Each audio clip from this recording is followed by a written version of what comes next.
كمان معايا معالي المستشار كمال الاسلامبولي عضو المجلس الوطني ورئيس حزب مصر لكل المصريين. برحب بيك معالي المستشار. سؤالي لحضرتك على طول علشان نستثمر الوقت مع حضرتك، بنتكلم عن سبب الانقسامات وتعدد الائتلافات. ما هو السبب في ذلك؟ السبب يرجع لمشهد قيام الثورة نفسه. نعم. هذه الثورة تتميز بميزة هي السبب في نجاحها، وهي السبب في حالة التشيع الموجود بين مجموعات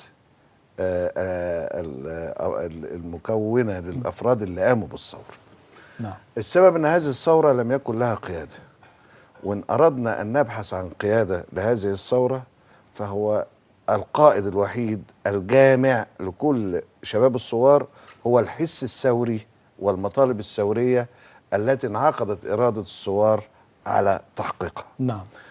فيما عدا هذا القائد الفكري والشعوري لا يوجد قيادة يتوجه الثوار تحت أجنحة هذه القيادة في توجه معين. نعم. لذلك بعد الثورة ما لبت أو نفذت المطلب الأول إسقاط النظام، في مراحل التغيير ورسم السياسة القادمة التي تحقق الآمال المأمولة من قيام الثورة، أصبح لكل مذهبه ووجهته ورؤيته كيف التي يتمسك بها. طب عايزين نقول ان حضرتك كنت عامل مبادره ايضا، علشان النهارده كان يعني معانا مبادره اخرى، حضرتك قلت لي في مبادره تانية مش هقولها الا على الهوا. وانا احترمت ده جدا. عايزين نعرف من حضرتك المبادره في عجاله. المبادره يعني انا عارف ان في استاذ جمال، لا استاذ ياسر، استاذ ياسر رزق. طبعا استاذ ياسر رزق كان اقترح مجلس قومي للشباب ينصهر فيه شباب الثوره. نعم. الحقيقه مع وجهه هذه الفكره وانا مرحب بيها، لكن انا بعتبرها هي فكره تملا فراغ مؤقت. لكن انا عايز الفكره بتاعتي او المبادره بتاعتي من وجهه نظري هي ستلبي الطموحات الشبابيه لشباب الثوره على المدى الطويل القادم. نعم. لان هم مش الدور المؤقت في الفتره الحاليه وخلصنا وعندي طاقات شباب بحطها في خلال تجمع معين ولا. نعم. فكرتي بتكمن في ان انا المفروض يبقى عندي في الدستور الجديد ان شاء الله عندي مجلسين، مش يعني زمان كان عندنا نواب وشيوخ. نعم. بدل ما الرقابه البرلمانيه تبقى من خلال برلمان واحد، الاوفق ان تكون من خلال برلمانين لكل منهم اختصاصه وفعالياته مش ديكور. نعم. عندي بقى الفكره اللي انا عايزها ان يبقى في مجلس شورى الثوار. هذا المجلس يكون الناخبين والمرشحين فيه من الأعمار السنية، إذا كان مرشح يبقى من 25 سنة ل 40. نعم. ده اللي ليه الحق ان يبقى حضرتك بتقول ان في مجلس تاني بجانب مجلس شورى الثوار. ده جزء من التنظيم السياسي للدولة، يجب أن يكون ومن حق الثوار نعم في رسم السياسة القادمة ورقابة مشاريعهم اللي ضحوا عشانها بالأرواح، واللي أصيب من أصيب واستشهد من استشهد. نعم. من حقهم أن يكون لهم مجلس يتلائم مع الحالة الثورية بتاعتهم والحالة السنية، ويكون جزء من التنظيم في الدولة. المجلس ده بقترحه انه يبقى اللي عايز يبقى عضو فيه يبقى بالانتخاب من سن 25 ل 40 سنة. ده زي ما حضرتك قلت، وحضرتك شايف ان هيبقى ليه قوة في هذا الموضوع. هرجع لك تاني واسأل لا فيه. بس اكملها عشان ما تضيعش. بس طب اتفضل في جزء من السنة. اتفضل. العدد يبقى في حدود 400. الناخب اللي هو من سن 16 سنة اللي معاه رقم بطاقة الرقم القومي لسن ال 40 يبقى ناخبينهم منهم هم أدرى بيهم، واللي هيجوا أعضاء منهم هم أدرى بيهم، ومدة العضوية 3 سنين، ويشترط للعضو إنه ما ياخدش أكتر من مدتين. يبقى المجلس ده هيشتغل بيه كام سنة؟ لو قلنا 3 في 8 ب 24 سنة. أبقى جبت اللي عنده 16 لحق دوره في المجلس، اما ضيف له ال 24 يبقى وصل ل 40. بعد 24 سنه هيبقى مجموعه الثوار الحاليين خرجوا من الموقع الحالي اللي هم فيه وخدوا مواقع وخدوا قياديه. مواقع اخرى، اللي دخل نعم. الشعب واللي دخل النواب واللي دخل الشيوخ واللي نعم. بقى في الحكومه. يعني نقدر نقول من حضرتك ان ده تاهيلي قبل الحياه السياسيه، هناخد على طول. وهو كمان نعم. مشارك. تمام. مجلس هنرجع شورى الثوار الثوار ويبقى مخصص لهذه الشريحه. انا هتكلم فيه بعد كده، بس انا عايز اخش على استاذ شباب الثوره اللي هم يجب ان يكونوا طليعه هؤلاء الشباب. انا هرجع لحضرتك تاني ونتكلم، لكن اكلم معالي المستشار واقول راي حضرتك ايه في المبادره دي. انا بس عشان نفصل بين المبادرتين. نعم. هل شايف ان في يعني احنا النهارده بنقول لم الشمل بالنسبه لائتلافات الشباب والثوار، هل شايف النهارده ان في اشياء مشتركه بين المبادرتين، ولا شايف ان في اختلاف بين المبادرتين؟ لا، في اختلاف بين المبادرتين. طب نوجزه كده في نقاط. المبادره بتاع الاستاذ ياسر رزق ولها وجهتها، انا شايفها تصلح للمرحله الحاليه اللي هي ما قبل ترتيب اوراق الدوله. نعم. وما فيش حل غيرها. نعم. وانا مؤيده فيها تماما. لكن انا بتكلم على ان الثوره المصريه اللي قام بها هذا الشباب نعم يستحق اكثر من مجلس قومي للشباب. نعم. يستحق ان يكون مشارك في التنظيم القانوني للدوله من خلال مؤسسه برلمانيه شعبيه. نعم. مش من خلال جهه حكوميه. نعم. وده الفرق. نعم. طب انا هكمل نفس وجهة نظر حضرتك وهتكملها يكون باستفاضة. مراقب نعم. على ادوات الحكم في تنفيذ الامال اللي كان قايم بالثوره عشانها. هرجع لكن ما للامال. جيبوش واروح حاطه الا اذا كنت مضطر دلوقتي عشان لسه ما فيش ترتيب اوراق نعم. دوله، اجيبه واروح حاطه في كيان حكومي واقول له اقعد هنا. لا، هو نعم. اكبر من هذا الكيان الحكومي. انا من وجهه نظري شايف له انه يبقى له كيان برلماني يمثل اطلاله اسمه مجلس شورى الثوار. نعم. يمثل اطلاله وجزء من التنظيم القانوني، يبقى مطل على الدوله في تنفيذ الرغبات والامال تمام. والطموحات الدستوريه على مدار العمر القادم. انا هكمله، ولكن انا هاخد بس معايا مداخله وهرجع لحضرتك تاني. معايا معالي المستشار محمود ابو الليل راشد وزير العدل الاسبق. برحب بحضرتك يا فندم. اهلا وسهلا. يا اهلا بحضرتك. حضرتك منورنا في الناس اليوم. الله يخليك يا سيدي. كنا بنتكلم في المبادره، وكان معالي المستشار كمال الاسلامبولي كان بيتكلم فيها وبيقول ان لابد من وضع اسس قانونيه لاداره البلاد، وايضا يشارك فيها شباب الثوار وتوحيدهم في هذا الموضوع. وايضا كمان الاستاذ ياسر رزق تحدث عن مبادره جميله جدا وهو المجلس القومي للشباب. فعايزين راي حضرتك في المبادرتين. اولا يعني الحقيقه دعني احيي ضيفك الكريم معالي الاخ الفاضل المستشار الجليل كمال الاسلامبولي. واحب اقول ان هذا الموضوع من اهم الموضوعات النهارده اللي على الساحه في مصر. نعم. هذه الثوره عندما قامت في 25 يناير قامت على اكتاف الشباب وبايدي الشباب. كانوا فكر واحد وتوجه واحد، وهو ازاله العدوان اللي كان موجود على مصر وتحقيق الديمقراطيه والعداله الاجتماعيه في مصر. نعم. الحقيقه الانسان بيتعجب تماما كيف يعني بعد هذه الفتره البسيطه من قيام الثوره بنرى النهارده ان هناك عدد كبير جدا من يعني اللي عايزين يسرقوا هذه الثوره، الانقسامات او التوجهات بين الشباب. الشباب ده اللي كان واقف في ميدان التحرير في ايام الثوره المجيده. نعم. المسيحي مع المسلم، البنت مع الشاب، واقفين كلهم مع بعض يد واحده وتوجه واحد. فصعب جدا النهارده ان احنا نرى هذا. وانا لا يعني حقيقي كل مصري وكل انسان مؤمن بهذه الثوره اللي ضحى فيها ابنائنا بارواحهم، واصيب في الالاف من ابنائنا العظام اللي هم تاريخ يخلد ذكرهم في كل وقت. يجب النهارده ان احنا يعني بصوره او باخرى نبعد كل من يتدخل يعني في امور هؤلاء الشباب. انا بتصور ان هناك توجه لإشاعة الفرقة بين هؤلاء الشباب، من سواء من أحزاب قائمة، من جماعات قائمة، كل يحاول أن يجذب عددا منهم إلى جانبه.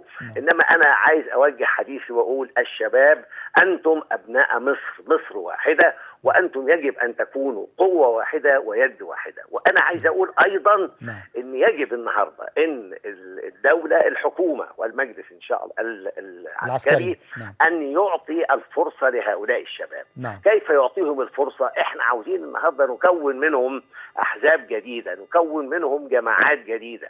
هذه الجماعات عشان تتكون ويصبح لها الشخصية ولها برنامجها وتستطيع أن تدخل وسط الناس وتعلن عن نفسها حتى تشارك في حكم مصر، لابد لها من وقت. ولذلك احنا بالنادي وبنقول يجب أولا ارفعوا أيديكم عن الشباب، دعوا هذا الشباب يكون تنظيماته السياسية من منطلق إيمانه بوطنه و يعني جهاده الكبير اللي عمله، وحتى نستطيع فعلا في النهاية ان احنا نقول ان احنا حققنا ثورة مجيدة كما نأمل جميعا بإذن الله. مع المستشار التصورات اللي تفضل بها معالي المستشار فطبعا انا يعني اؤيدها جميعها، ويجب فعلا ان تكون هناك يعني قوة وفكر كامل لابد من تفعيلها هذا الشباب كله حول فكرة واحدة. نعم. وكمان المبادرة بتاعت الأستاذ ياسر رزق طبعا الأستاذ جمال في أخبار اليوم طبعا يعني مبادرة شايفين إن هي فعلا زي ما قال معالي المستشار كمال، قال إن هي ممكن تنفع للفترة الحالية،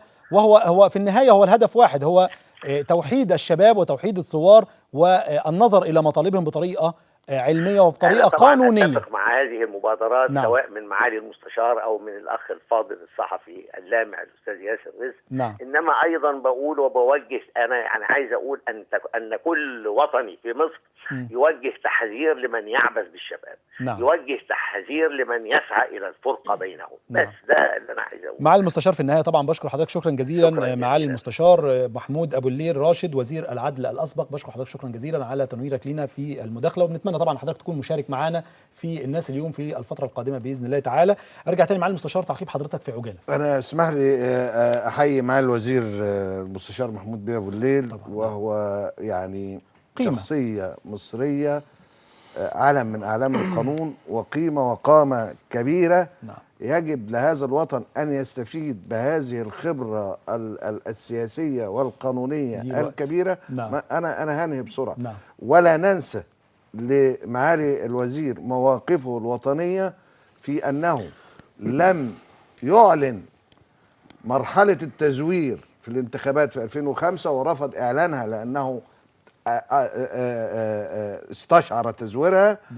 رفض أن تمتد يده وقلمه ليجري مذبحة قانونية مقننة للقضاة، وقال انهم زملائي. المستشار محمود ابو الليل طبعا معروف بتاريخه الحافل، فانا عايز حضرتك بس تعليقك في كلمه وجيزه لان وقت البرنامج على خلص على المبادره وكلام معالي الوزير. معالي الوزير بيتكلم في انه الشباب يفعلون مواقعهم بأيديهم من خلال مؤسسات شعبية خاصة بيهم. ادي كلام معالي الوزير. ارجع تاني استاذ محمد في كلمة أخيرة من حضرتك وتعقب فيها على المبادرتين وكلام معالي الوزير. وانا كنت اود ان احنا ناخد وقت اكبر من كده يعني ان شاء الله باذن الله تبقى في الايام القادمة ولكن الله. انا طبعا بشكر اخبار اليوم على هذه المبادرة. ولكن انا اعتقد ان اغلبية الثوار والائتلافات الصادرة من رحم الثورة لا تريد مناصب ولا تريد اعتلاء اي مناصب ولا وجودها في أي منصب سياسي أو خدمي. احنا مهمومين بهم مصر، مهمومين بهم البلد، وأي فعالية أو أي شيء احنا بنقوم به هو الهدف الأول والأخير هو مصر، وليس يعني أغراض أخرى. ومعظم الائتلافات ليست لها أي يعني اتجاهات سياسية محددة. احنا هدفنا الأول والأخير مصر، وأنا مع مبادرة في التوحيد. وبشكر طبعا اخبار اليوم مرة تانية، ولكن احنا مش محتاجين لمنصب او مكان او ميزانية. احنا يعني لا نقبل ده بشكل يعني بشكل نهائي او رافض. نعم استاذ عبد الرحمن كلمة حضرتك، وانا حابب جدا ان انا اسمع كلامك لان انا لامس الثورة في كلام حضرتك، ولكن انت تكظم الغيظ فعايز اسمع منك. انا بدأت اسجل تحفظي على الطريقة اللي بيدار بيها الحوار. هذا حوار شباب، كان المفروض حضرتك تجيبنا تطرح علينا الرؤى. نعم وهو ده فعلا انا بطرح دلوقتي عليك الرؤى، مش قاعدين بنتكلم في ان انا امجد في فلان او اعمل فلان. مع عايز اقول حاجه، انا عايز اقول حاجه، لازم اسمع الراي والراي الاخر. حضرتك لابد ان تسمع الاراء ولك حق ان تعقب عليها. مع كامل تقدير الجميع. انا احترم طبعا رايك. احنا جايين اناقش مبادره الاستاذ ياسر. نعم. انا فوجئت بمبادره اخرى. نعم. اذا كنا احنا مش عارفين، اذا كنت بتتكلم على وحده وتوحد مش عارف، لكن لابد ان تحترم، أنا أحترم. الوقت ضيق، ولكن انا طبعا احترم رايك جدا. أنا أحترم طبعا الجميع. نعم. انا احترم الجميع، ما قلتش نعم. حاجه. القصه ما فيها الشباب نعم رافضين اي طريقه او بشكل من الاشكال، لاي شكل من اشكال الوصايه او النظام الابوي اللي كان بيتعامل به النظام السابق. نعم. جزء من ازمه الحوار الوطني انه في مرحلته الاولانيه خالص لما كان في يحيى الجمل، انه كان جاي بالشكل الابوي، انه احنا الكبار نعرف اكتر منكم. نعم. بعديها نفس النظام حصل. النهارده جزء من ازمه الحوار مع المجلس العسكري اللي حصل في النهارده، وانه حصل انه كتير من الشباب ما وكثير من راحوش، الثوار ما راحوش كتير من الثوار. يعني انا يعني مش عايز اجزم انه معظم الثوار الحقيقيين لم يذهبوا الى الحوار المجلس العسكري. نعم. لانه هو تعامل معهم بالنظام الابوي، تعالوا انا اعرف اكتر منكم وهقول لكم انتوا تقولوا ايه. ما قال لهمش تعالوا انتوا تقولوا ايه، ما قدمليش ورقه اجي اناقشها النهارده اتكلم فيها. النهارده لما اجي اقول انا ادي مكان للشباب، احنا بشكل شخصي في الائتلاف عرض ان يكون لنا مكان في مجلس الوزراء ونراقب فيه، وعرض ان يكون لنا ممثلين في كل الوزارات وفي كل واحنا رفضنا ده. نعم. احنا جزء من الحفاظ على الثوره. نعم. وعبقريه الثوره في حد ذاتها انها كانت، يعني مش عايز اقول عشوائيه، كانت افراد خرجوا تجمعوا على مطلب واحد جمعهم، زي ما كان بيقول سياده المستشار في قبل الهوا، روح الثوره. الثوره هي بتتكلم عن الروح الثوره، وحاسس ان في حاجات كتيره اي محاوله لتقنين نعم الشباب هي محاوله لاجهاض الثوره، هي محاوله لاجهاض الثوره. نعم. انا هاجي لحضرتك، بس عايز اقول لحضرتك على حاجه، نعم ان في، انا ليه بقول الكلام بس لان وقت البرنامج انتهى، ليه محتد في الكلام ده؟ نعم. دي اسره جات الميدان بعد الثوره، يمكن نعم. ما كانتش شاركت في الميدان، جئنا لنقبل اقدام طيب شباب الثوره. انا هضطر ان انا اخد استاذ جمال، لان طبعا الوقت بتاع البرنامج بيخلص بسرعه. استاذ جمال تعقيب حضرتك ايه في النهايه؟ انا هرجع تاني لحضرتك، بس اخد استاذ جمال بعد اذن حضرتك. يعني اتفضل حضرتك. هو فعلا تعقيب انا حضرتك يعني ايه، وتقول للشباب ايه النهارده في اخر البرنامج؟ هؤلاء الشباب العظام الذين جمعهم ميدان التحرير يجب الا تفرقهم الاهواء الشخصيه. نعم. بعد من ركبوا من ركبوا الثوره. نعم. يريدون ان ينقضوا عليها ويريدون ان يفرقوها. بالفعل شباب الثوره الحقيقيين اللي هم بيعملوا من اجل مصر، لا يعني مش عاوزين مناصب، مش عاوزين، لكن هؤلاء يجب ان يجتمع الجميع في بوتقه واحده. يجب ان احنا نمشي وراء هذا التوحيد ونتوحد، والكل يقول رأيه، بحيث يبقى الشباب الناس ما ننظرش ليهم النظرة اللي موجودة في الشارع. نعم. أنا عاوز أقول إن شباب الثورة خسروا كتير بعد مؤتمر الوفاق الوطني، خسروا كتير. الكل بعد يقول الله، طب إيه اللي بيحصل؟ ده بيضرب، ده بيشتم. اللي حصل والمهزلة اللي احنا شفناها في المؤتمرات، هذه المهازل لازم يجب أن تتوقف فورا. نقول إن في تشويه لصورة الشباب. بالظبط. لازم هؤلاء الشباب يتوحدوا. شباب كلهم كويسين جدا، بيتكلموا كويس جدا، مثقفين كويس جدا، هم عارفين هم رايحين على فين. لازم يتوحدوا عشان ما نديش فرصة للبعض ينقض عليهم. بعض عاوز أقول في كيانات ما كانش لها لازمة، هذه الكيانات دلوقتي بقى لها صوت وبتقدر عاوزة تاخد جزء من الكحكة. وأرجو ويعني ده نصيحة للشباب، خليكم مع بعض وتوحدوا في مكان أو في بوتقة واحدة، بحيث أن انتوا تقدروا تعملوا كل حاجة، تقدروا روح التحرير تكون موجودة معاكم للأبد باذن الله. طبعا في نهايه هذا البرنامج بسرعه انا هرجع تاني معالي المستشار في كلمته، بس اشكر ضيوفي وبعد كده اسمع كلمته. اشكر في النهايه الاستاذ جمال حسين نائب رئيس تحرير الاخبار، بشكر حضرتك شكرا جزيلا على تشريف حضرتك لينا. وايضا كمان اشكر الاستاذ عبد الرحمن فارس عضو المجلس التنفيذي لائتلاف شباب الثوره، بشكرك يا استاذ عبد الرحمن، شكرا جزيلا، كنت منورني. وكمان اشكر الاستاذ محمد جمال عضو اللجنه التنسيقيه لجماهير الثوره، بشكر حضرتك استاذ محمد، كنت منورنا النهارده. معالي المستشار قبل ما اشكرك حضرتك حابب تقول كلمه في ربع دقيقه بس تعليق عشان ما تعديش عليا وانا انا في كلامي مش محل تعقيب من اي مخلوق في كومنت. ان انا احنا قايلين في النهايه ان احنا بنسمع الراي والراي الاخر. انا بأقر موقف لشخصيه وطنيه طبعا، واذا كان حد مجد فليس هناك تمجيد اعظم من اللي نالوه الشباب اولادنا. مجدناهم ورفعناهم وانت نفسك بتتكلم لمصلحه الشباب، مش معناها ان القعده كده او كومنت. ففي النهايه طبعا بشكر معالي المستشار كمال الاسلامبولي عضو المجلس الوطني ورئيس حزب مصر لكل المصريين، بشكرك شكرا جزيلا وكنت منورني النهارده.